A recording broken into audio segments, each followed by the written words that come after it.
Good day everybody, it's Dr. A back in the garden, just pedaling around to the neighborhood and stopping at Carrie Erickson's garden here. Beautiful, beautiful garden.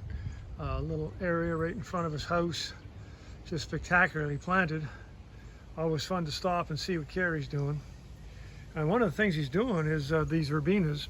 I think most of us know Verbena bonariensis, the South American verbena. It usually gets quite tall.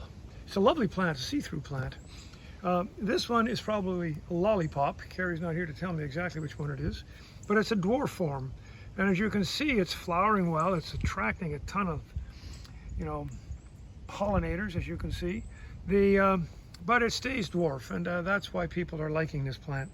Still see through it, but not quite as big and much easier to use in the garden. So thank you, Carrie, and let's all go out and do a little gardening. And here's one called Lollipop. Verbena.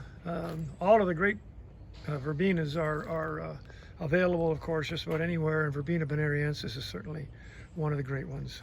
Enjoy, let's have fun, let's stay safe, and let's go gardening.